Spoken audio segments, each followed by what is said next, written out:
Un asesino anda suelto. Es invisible, impredecible y devastador. Podría decirse que los virus acosan a todas las formas de vida que pueblan la Tierra. Y los científicos trabajan contra el tiempo para detener el próximo ataque mundial. Virus letales. Durante siglos, los virus eran algo sencillamente desconocido. Incluso hoy en día, su capacidad para mutar y extenderse a toda velocidad desconcierta a los científicos. Y sin embargo, los virus son meras agrupaciones de genes en el interior de un envoltorio proteínico que únicamente pueden reproducirse invadiendo a una célula huésped. Las proteínas que cubren la superficie de los virus son la clave de su capacidad destructiva. Las proteínas se atrincheran en el interior de las células de los organismos vivos y usan sus propias moléculas de ADN y ARN, que transportan o transmiten información genética para reproducirse allí. Los virus del ARN son los más letales porque mutan con gran facilidad. A esta categoría de alto riesgo pertenece el virus de la enfermedad conocida como SARS, o síndrome respiratorio agudo grave. Noviembre de 2002. Esta enfermedad respiratoria desconocida se extendía por el sur de China.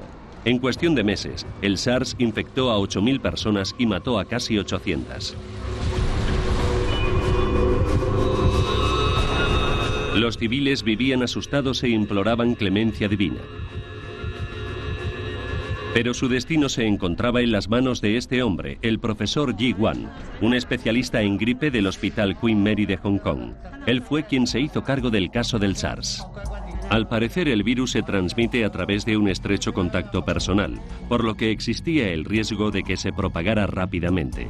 La prioridad era aislar el virus, encontrar sus orígenes y precisar el modo de transmisión. El sur de China es un caldo de cultivo perfecto para los nuevos virus. La combinación de densidad de población humana y animal convierte a esta región en una bomba de relojería vírica.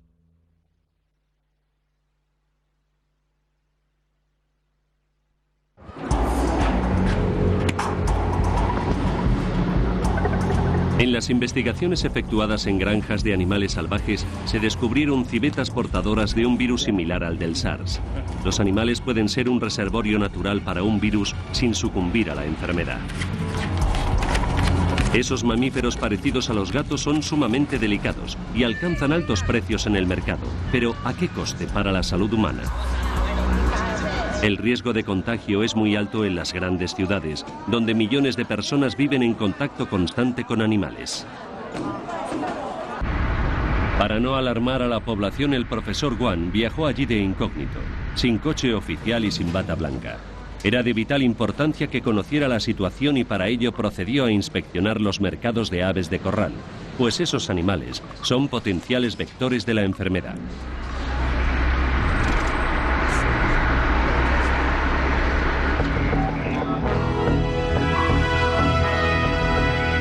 Las alertas de gripe asiática de 1997 y 2001 estaban aún muy recientes en las mentes de los chinos, que seguían luchando contra el SARS o síndrome respiratorio agudo grave. El virus y su reveladora corona de proteínas pertenecen a la familia de los coronavirus.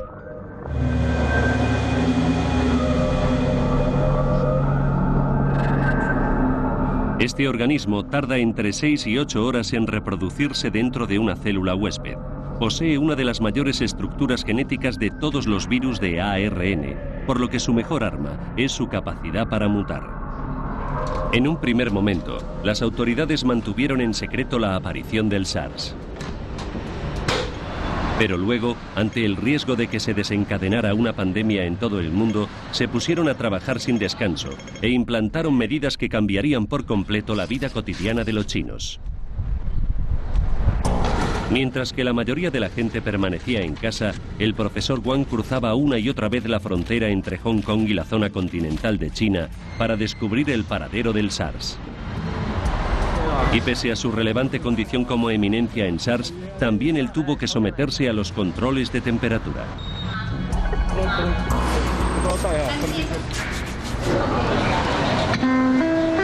Las regulaciones en materia de higiene eran draconianas.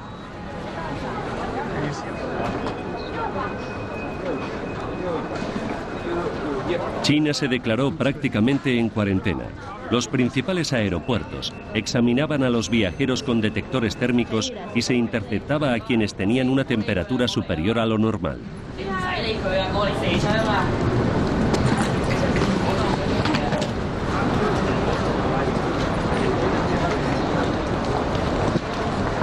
Los presuntos casos de fiebre eran motivo de preocupación oficial, pero las drásticas medidas dieron sus frutos.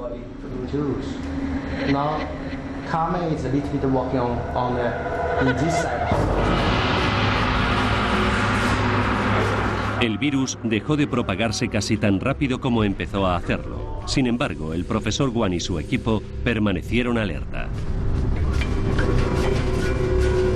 Médicos y enfermeros tenían la certeza de que el SARS regresaría. El profesor Guan considera que el próximo brote será aún peor, ya que el virus mutará para sobrevivir. Siempre que un nuevo virus mutante como el SARS amenaza a la humanidad, los científicos vuelven la mirada a la infame gripe española de 1918. España fue el primer país en hacer públicos casos de la enfermedad, 8 millones solo en su territorio, pero aquello no era más que la punta del iceberg. Hoy, en el Instituto de Patología de las Fuerzas Armadas de los Estados Unidos, el profesor Jeffrey Taubenberger trata de garantizar que no vuelva a producirse una catástrofe igual. Lo que sabemos en estos momentos es que probablemente todas las personas vivas en el año 1918 respiraron el virus de la gripe, aunque solo entre la mitad y un tercio enfermaron. Eso sí, un elevado porcentaje de los enfermos falleció a consecuencia de la gripe. La cifra de víctimas mortales que causó la epidemia fue superior a la de la Primera Guerra Mundial. Hoy por hoy, se cree que entre 50 y 100 millones de personas perdieron la vida en poco más de un año. Los enfermos se ponían azules, los pulmones se les llenaban de fluidos y literalmente se ahogaban en cuestión de días, a veces incluso horas. Casi la mitad de las víctimas estadounidenses en la Primera Guerra perecieron de ese modo. Y en aquel momento, nadie sospechaba de un virus. Las claves del misterio de la gripe española se encuentran en los archivos de las Fuerzas Armadas estadounidenses. Allí hay diminutos bloques de parafina en los que se conservan millones de muestras de tejidos procedentes de víctimas de la enfermedad. En 1996, el profesor Taubenberger empezó a secuenciar el genoma, es decir, a trazar el mapa genético del virus. Pero el banco de tejidos carecía de suficientes muestras bien conservadas para crear un retrato completo del asesino. El profesor Taubenberger necesitaba la ayuda de un tenaz buscador de virus para encontrar más muestras.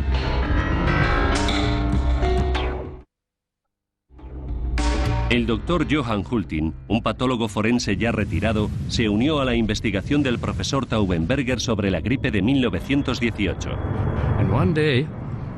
Un día, un visitante mencionó que alguien debía ir a Alaska a buscar en sus helados territorios víctimas de la pandemia de gripe de 1918. Cuando lo oí, supe que esa misión era perfecta para mí. Aquella fue la segunda expedición del Dr. Hultin a Alaska. La primera tuvo lugar en 1951.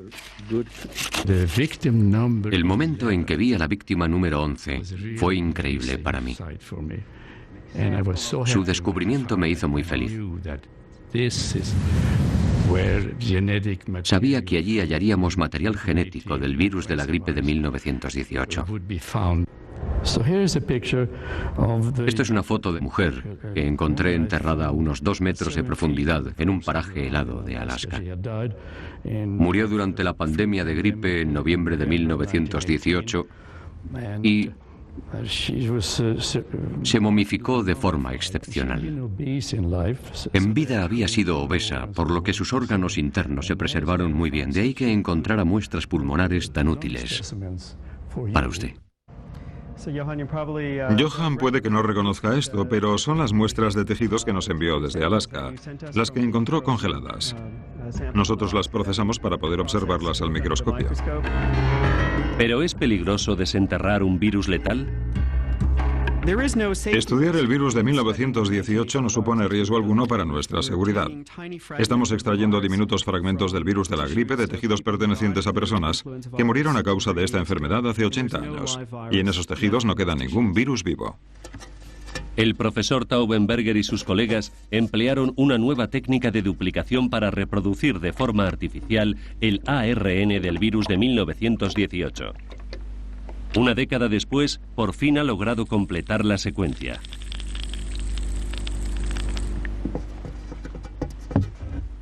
El análisis de los genes y las proteínas revela leves mutaciones que quizás bastarán para permitir al virus burlar al sistema inmunitario humano.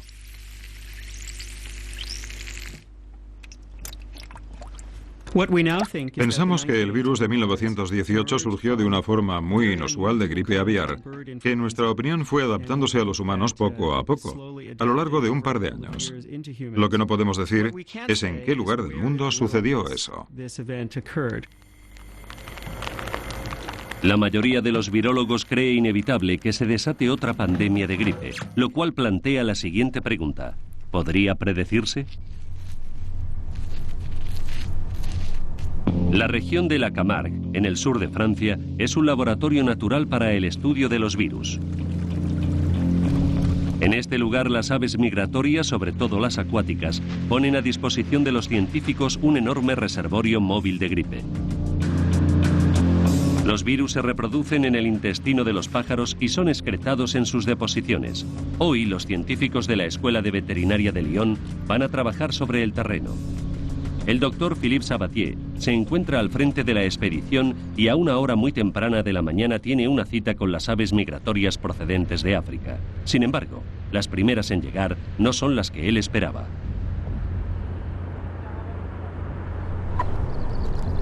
Es increíble. Está un poco cansado. Todos los años varios miles de millones de aves regresan a Europa para pasar el verano, y lo hacen a través de la Camargue, el delta de un río que se extiende a lo largo de casi 1000 kilómetros cuadrados. Antes pensábamos que los animales tenían virus particulares, al igual que los hombres. En definitiva, que cada especie tenía sus propios virus. Pero la historia reciente de la virología nos ha llevado a comprender que ciertos virus pueden pasar de una especie a otra indistintamente. El doctor Sabatier investiga los virus que saltan de una especie animal como es un pájaro a otras como el ganado y los caballos.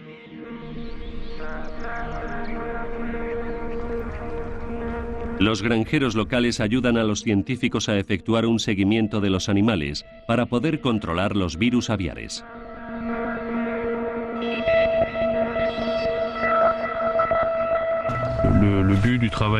El objetivo de nuestro trabajo es comprender mejor los distintos riesgos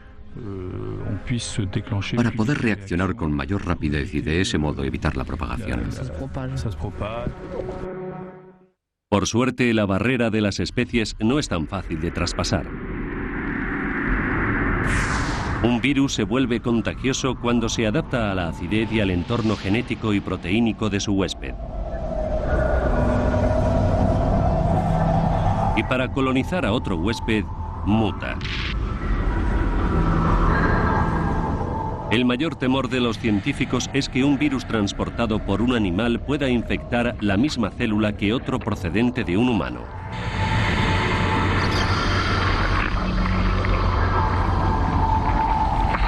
El material genético combinado produciría miles de híbridos virales. Y esos mutantes podrían convertirse en temibles asesinos. La gripe española y el SARS bien podrían haber mutado de este modo. Pero el doctor Sabatier cuenta con un aliado en la búsqueda de virus. Su mejor espía es Antonio Weil, director del programa de Ciencias de la Vida del Centro Nacional de Estudios Espaciales francés. Los satélites de observación de la Tierra nos permiten estudiar el entorno, la vegetación, el suelo y el agua, todos ellos factores cruciales para el desarrollo de los virus. Su misión consiste en evitar que se materialicen los peores escenarios posibles, dignos de las mejores obras de ciencia ficción, como La amenaza de Andrómeda, de 1971. Está creciendo. ¿Qué demonios haces? Apago el oxígeno para exponerlo al aire de la habitación. No, Andrómeda está en el aire. Experimentad con vuestras vidas, maldita sea. Andrómeda se extenderá por todas partes y nunca podrán deshacerse de él. 5 minutos para autodestrucción.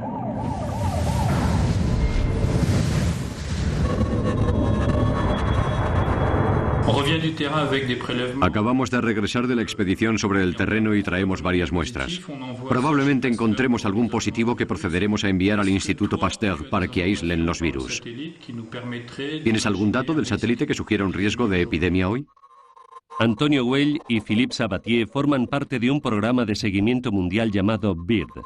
Su objetivo es reducir el riesgo de propagación de los virus a través de los desplazamientos de las aves migratorias. Colocando microtransmisores vía satélite en los pájaros, los científicos pueden seguirles allá a donde vayan. Hemos recibido las últimas emisiones de las garzas. Algunas ya han llegado cerca de Mauritania. A continuación se anotan las escalas de los pájaros y sus destinos finales, y se procede a dividir la Camargue en hábitats.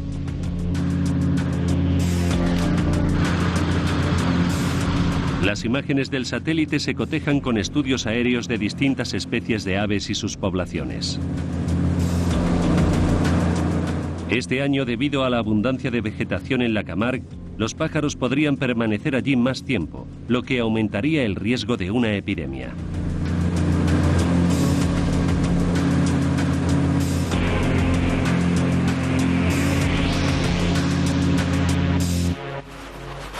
Controlar los movimientos de los gansos será complicado. No se muestran muy dispuestos a colaborar. El doctor Sabatier quiere saber más sobre las pautas de su migración.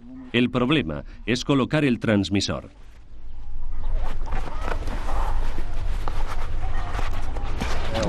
Creo que ya está bien. ¿La soltamos? El exceso de equipaje es una carga, pero pronto se acostumbrarán.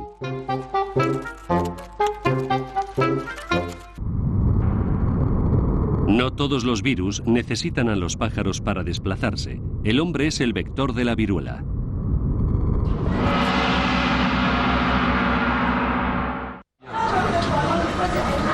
En Calcuta vive Suapan Nandan, un milagro viviente. Contrajo la viruela siendo un niño. Todas las noches reza a Shitala Mata, la diosa de la viruela, para que le perdone la vida.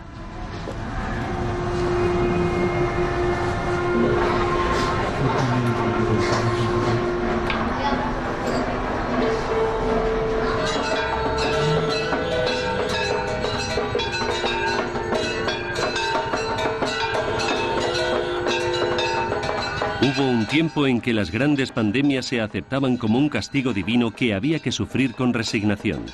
India fue uno de los países más afectados por la viruela.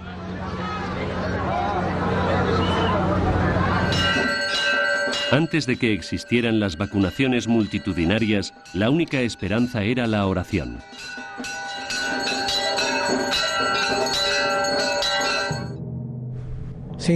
Entonces no había cura para esta dolencia y los enfermos padecían grandes sufrimientos a causa de las pústulas.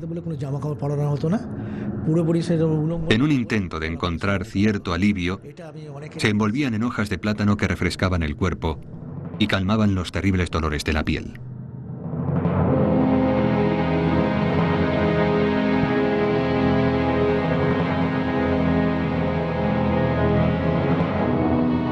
Quienes sobrevivieron quedaron marcados, a menudo de por vida.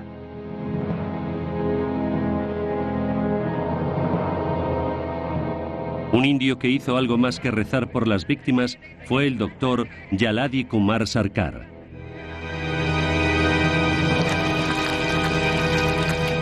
El doctor Sarkar es la personificación de la ciencia. Este hombre creó el primer laboratorio de virología e impulsó el programa de vacunación nacional. Recuerda que los lugareños se aferraron a la religión y al principio rechazaron la vacuna.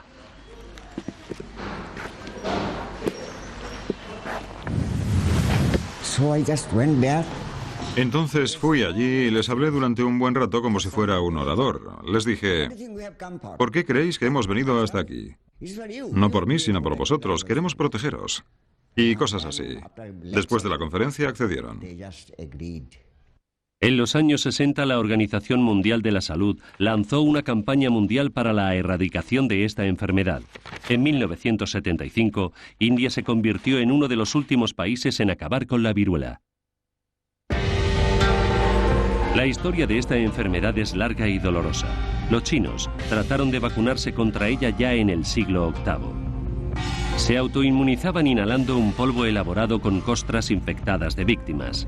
Más tarde, en Europa, ese mismo polvo empezó a administrarse efectuando una punción en la piel, método conocido como variolización. Fue el primer paso en la guerra del hombre contra todos los virus. Durante su último siglo en la Tierra, la viruela mató a más de 500 millones de personas. Otras varias decenas de millones murieron a causa de la rabia, la fiebre amarilla, la gripe y, por supuesto, del VIH, el virus del SIDA. Esta es una guerra defensiva en la que el sistema inmunitario humano necesita un arsenal de armas siempre cambiante. Cada mutación que experimenta un virus supone una amenaza distinta para nuestro sistema inmune.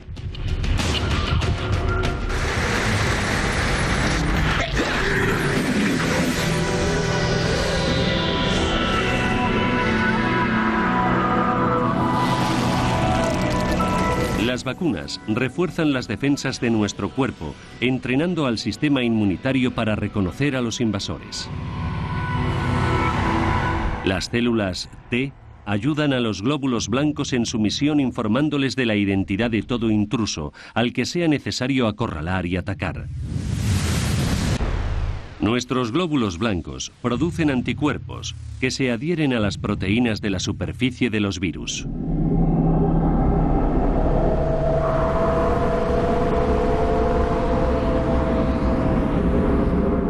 De ese modo, neutralizan al enemigo y acaban con él. Sin embargo, para crear una vacuna, los científicos deben entablar una relación íntima y personal con el enemigo. Este laboratorio posee lo que se conoce como nivel 4 de bioseguridad. Significa que en él, los astronautas del microcosmos pueden examinar virus activos sin riesgo alguno. Los virus tienen la capacidad de filtrarse a través del plástico y el cemento, pero gracias a materiales sintéticos como el poliuretano y a los trajes protectores creados para la industria nuclear, ahora los científicos pueden enfrentarse directamente a ese desafío con total seguridad. Este tipo de laboratorios son herméticos y la presión que se mantiene en su interior es inferior a la externa. En el improbable caso de que se produjera una fuga, el virus asesino no escaparía. Al final de cada turno a los trabajadores les espera la obligada ducha química. En el corazón de África no existen laboratorios así. Tampoco hay vacuna contra uno de los virus más letales que se han descubierto, el de la fiebre hemorrágica, el ébola. Los equipos médicos extranjeros que llegan a la República Democrática del Congo han de enfrentarse a la desconfianza y al miedo reinantes en los pueblos afectados por el ébola.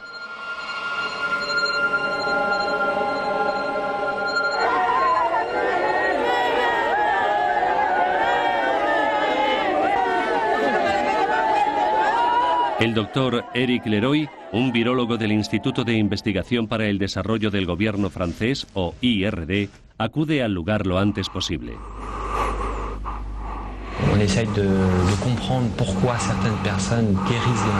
Intentamos comprender por qué ciertas personas sobreviven a la infección un 20%, para ser más precisos, y por qué el 80% restante muere. Para ello, queremos comparar las respuestas inmunitarias de estas dos categorías de personas. La estructura del ébola es filamentosa, y a ella le debe su nombre la familia a la que el virus pertenece, la de los Filoviridae. Es uno de los más de una docena de agentes calientes que existen, que no son otra cosa que virus que se expanden y matan rápidamente. El ébola ataca al sistema inmunitario y destruye las células que bordean los vasos sanguíneos, causando hemorragias. El ébola está en nuestro pueblo. Cuando veáis llegar a las enfermeras, no las amenacéis. Están aquí para salvar a la gente del ébola. Y es importante que aquellos que hayan huido a las selvas regresen al pueblo. En las selvas viven muchos animales y algunos transportan impunemente la enfermedad. Esas criaturas pueden transmitir el virus a otras especies como puercoespines, antílopes y monos, animales que los lugareños suelen comer. El mero hecho de tocar la carne infectada representa un riesgo de contagio.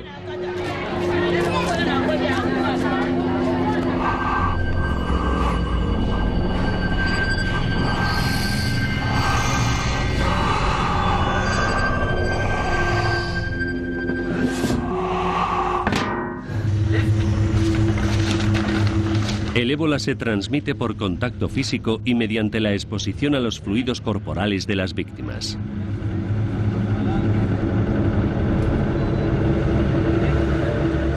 Por lo general, la muerte sobreviene una semana o dos después.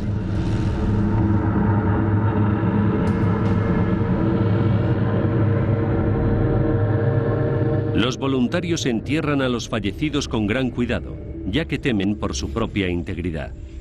Los pueblos se ponen en cuarentena para interrumpir la cadena de contagios. ¿Sabías que la zona estaba en cuarentena antes de marcharte a...? Sí, lo sabía. ¿Y por qué no viniste a vernos? Queremos salvar las vidas de todos, y si estás enfermo y te vas a una ciudad tan grande como Brazzaville, será el fin, porque Brazzaville también caerá.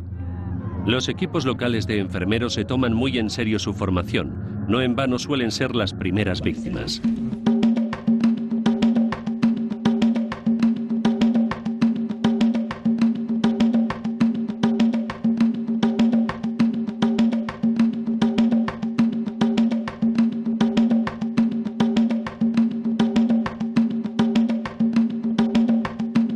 Cuando el calor es tan intenso como en la selva tropical, resulta muy tentador vestir ropas ligeras, pero esa decisión podría tener consecuencias fatales. Los trajes protectores se eliminan de una forma segura tras su uso. Ningún virus, ni siquiera el ébola, puede sobrevivir a esto. Los trópicos son zonas de alto riesgo debido a la gran concentración de plantas y animales, potenciales presas de los virus. Y al adentrarse en zonas deshabitadas, los humanos sacan de su letargo a virus que llevaban largo tiempo inactivos. Los cazadores de virus van tras ellos. La acción del hombre ha modificado más de la mitad de la masa continental de nuestro planeta. Las repercusiones de nuestros actos no son ni mucho menos superficiales. La influencia del ser humano en la aparición de estas enfermedades y en los cambios que se han producido en la ecología mundial es enorme. En ese aspecto, somos nuestro peor enemigo.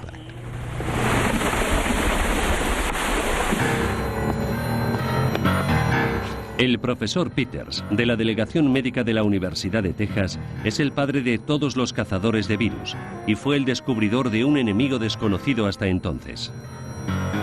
El virus Nipah se descubrió en Malasia en 1999.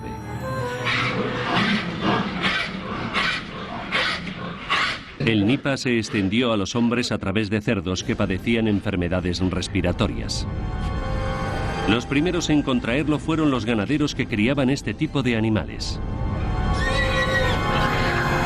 Se adoptaron medidas implacables para hacer frente a la enfermedad.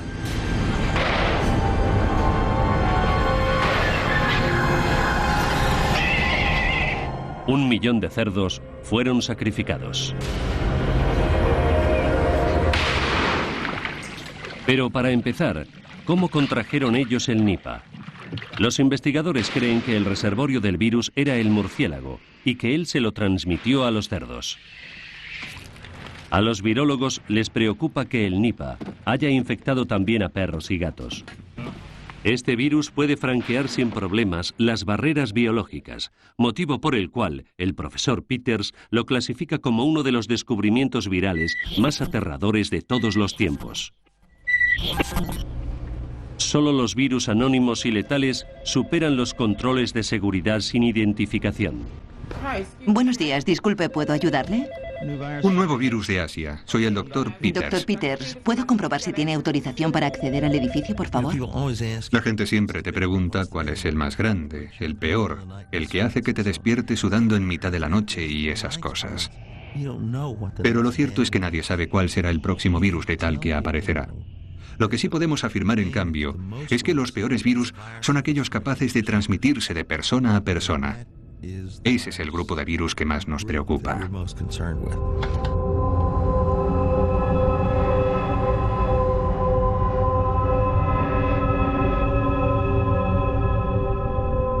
No hay demasiados datos sobre este.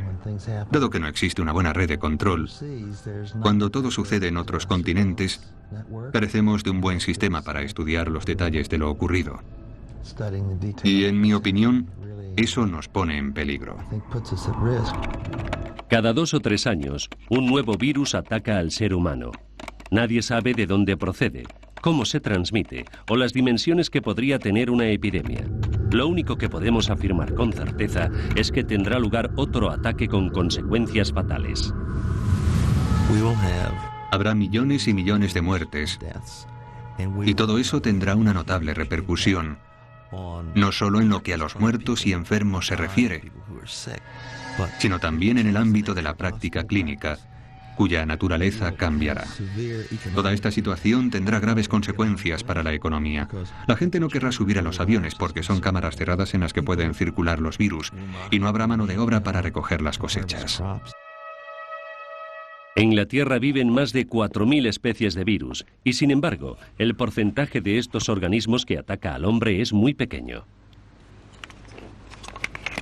Antes de sacar los virus de sus contenedores, son sometidos a un complejo proceso bioquímico que culmina con su desactivación. De ese modo, los científicos pueden estudiarlos sin protección.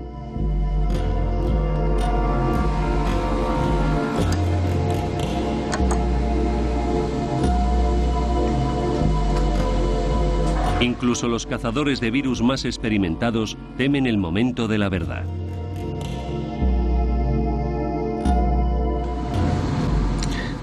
Eso es muy interesante. A mí me parece SARS. Sí, eso parece. Sí, echemos un vistazo a la micrografía para asegurarnos. Sí. El profesor Peters ha participado en todas las grandes cruzadas contra los virus, lo cual le ha costado algún que otro sacrificio personal.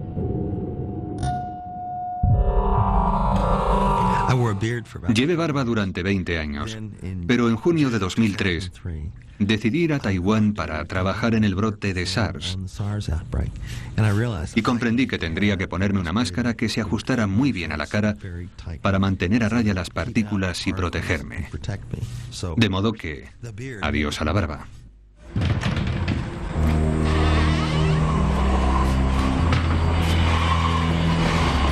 El profesor Peters ya se ha retirado del trabajo de campo, pero ahí fuera hay otros cazadores de virus.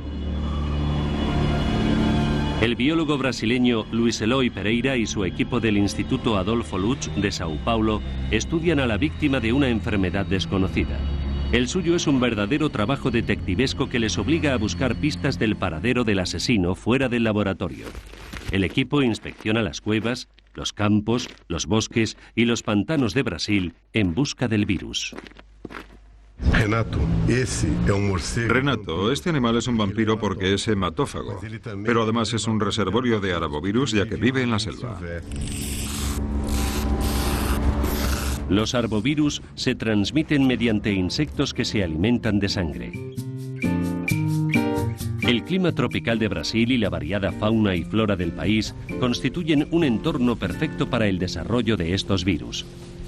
Los arbovirus causan todo tipo de dolencias, desde fiebre moderada en los humanos hasta encefalitis o inflamación del cerebro, enfermedad potencialmente letal. Y los murciélagos y los roedores figuran nuevamente entre los sospechosos habituales.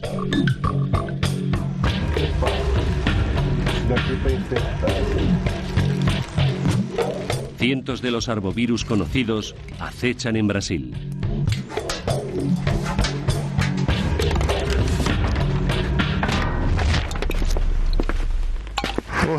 Renato, estos son los roedores que capturamos y en los que detectamos arbovirus, ¿te acuerdas? Voy a dejar esto aquí en la estantería para su identificación, ¿entendido? Sí.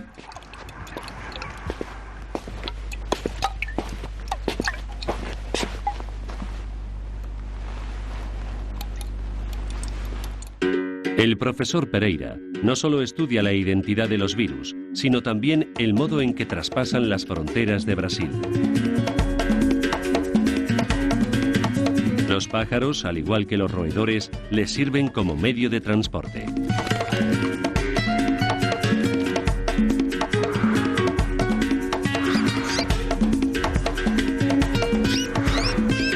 Brasil es un vasto corredor lleno de aves que migran de un hemisferio a otro.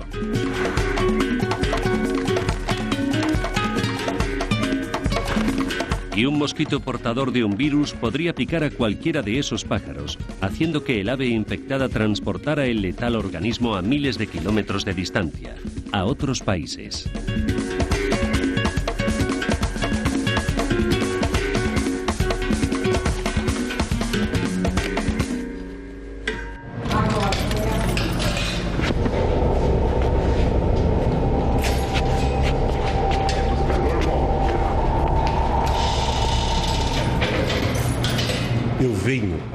Llevo 35 años cazando virus. Mi equipo y yo hemos conseguido aislar científicamente 25 nuevos virus como el Rocío o el San Luis.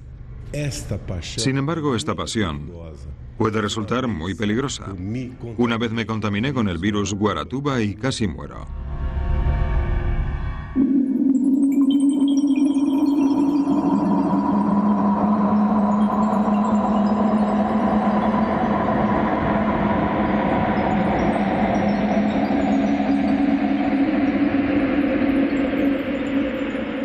Todos los años, el Instituto Adolfo Lutz realiza pruebas con 30 muestras virales procedentes tanto de animales como de humanos. Hasta que se inventó el microscopio electrónico en los años 30, los investigadores tuvieron que trabajar a ciegas, pues los virus, a diferencia de las bacterias que pueden verse a través del microscopio de luz óptica, son tan pequeños que es necesario ampliarlos decenas de miles de veces. E incluso así, de las proteínas de su superficie no se aprecia más que un vago perfil.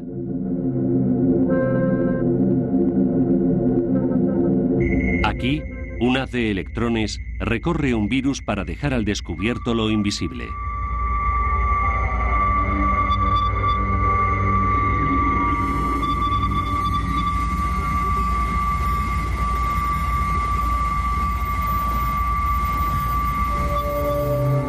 El grosor de un cabello humano es de 1/100ª de milímetro, el de una espora de moho de varias milésimas de milímetro y el de una bacteria de 1 sola milésima de milímetro. Es el mundo de los virus. El de la viruela es uno de los más grandes con sus 2 10 de milímetro. Luego están los coronavirus y los rinovirus, más pequeños, con tan solo 2 100 de milímetro.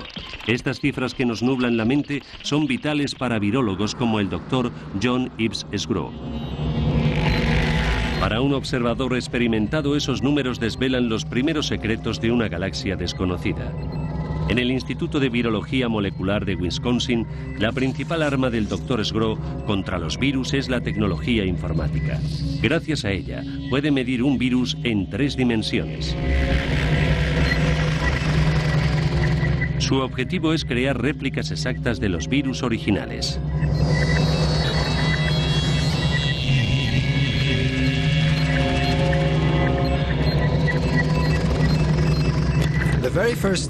Para mí, ver por primera vez la imagen de un virus en la pantalla fue algo muy emocionante. De repente, a partir de todos esos grupos de números que normalmente no significarían gran cosa para nadie, cobró vida este nuevo mundo al que nadie había ido antes. Un nuevo mundo con montañas, valles y cañones que podían trazarse en un atlas tridimensional de todos los virus.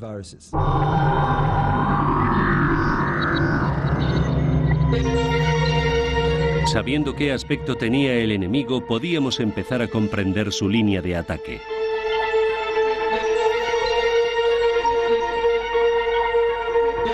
Pero entonces entró en escena un virus excepcional que eclipsó al resto.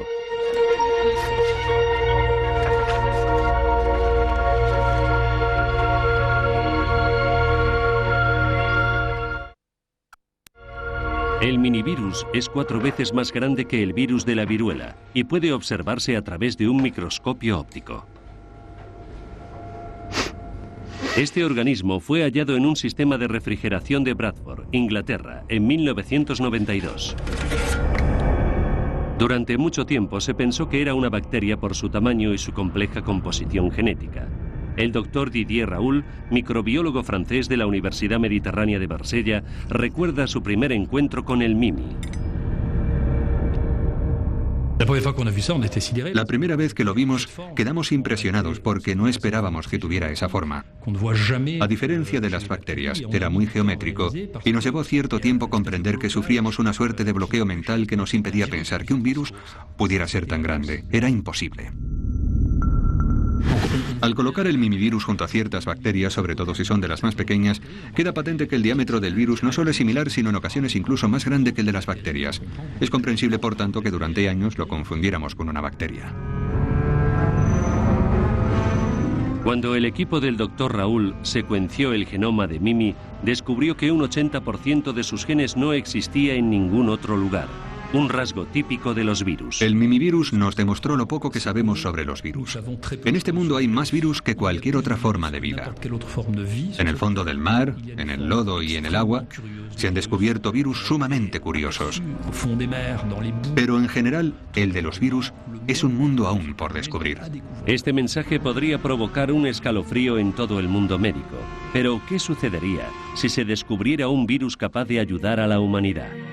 El doctor Daniel See, un radiólogo del Centro Médico de Stanford en California, ha experimentado con un virus frío creado a medida para luchar contra el cáncer de hígado. Inyectado a la arteria que conduce a dicho órgano, el virus extermina las células tumorales sin dañar los tejidos sanos. A principios del siglo XX, una mujer que padecía un cáncer cervical contrajo la gripe. Estuvo gravemente enferma, pero tras recuperarse, su cáncer mejoró. Todo el mundo se dio cuenta, aunque nadie estaba muy seguro del motivo. Sin embargo, desde entonces y durante décadas, muchas personas han pensado que quizás pudiéramos utilizar los virus como arma contra el cáncer.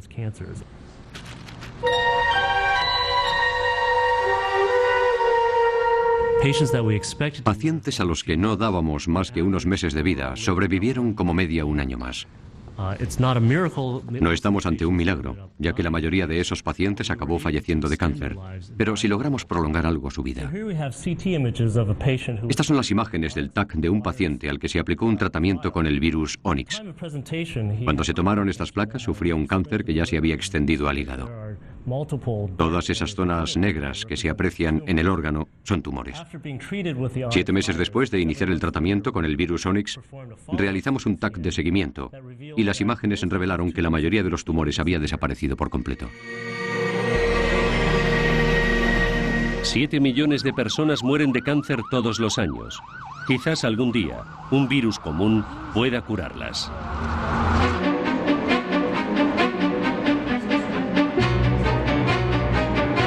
Los investigadores están utilizando al enemigo más insidioso del hombre para conseguir otros remedios. El profesor Anthony Van Den Pol, de la Facultad de Medicina de Yale, aplica el comportamiento viral al cerebro humano. Este hombre emplea los virus para acabar con tumores cerebrales y conducir hasta una célula defectuosa del cerebro el gen que necesita. Nuestro cerebro contiene 100.000 millones de células. Manipulando sus códigos genéticos, los virus pueden buscar en ese órgano ciertas células para matarlas o curarlas. Pero, ¿cómo controlar lo que sucede?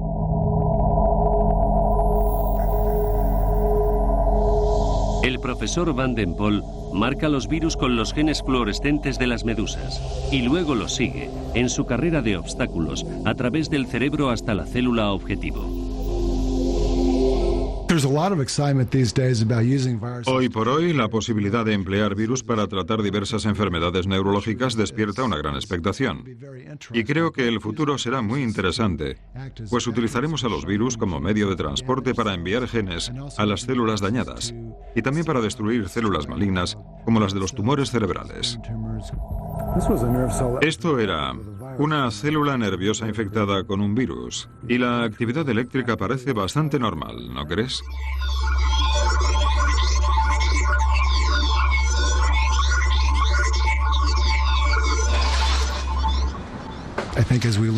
En mi opinión, cuanto más sepamos sobre los virus, sus códigos genéticos y su comportamiento en el interior de las células, más cerca estaremos de poder utilizarlos en nuestro beneficio. Si los virus pueden destruir células tumorales ubicadas en el cerebro y prolongar la vida de las células sanas, quizás también sean la respuesta a la eterna juventud.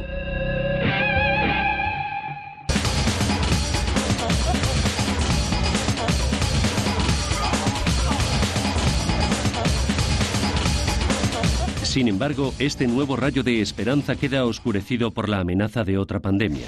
¿Son capaces los científicos de vencer a las miles de nuevas cepas víricas que podrían brotar en cualquier momento? Mutaciones virales como el VIH, que evolucionan millones de veces más rápido que los humanos, obligan a los laboratorios a pelearse por las vacunas. Nosotros observamos y experimentamos para evitar el próximo ataque a escala mundial. Pero también confiamos en que nuestro mayor enemigo pueda un día convertirse en nuestro aliado en la lucha contra la enfermedad.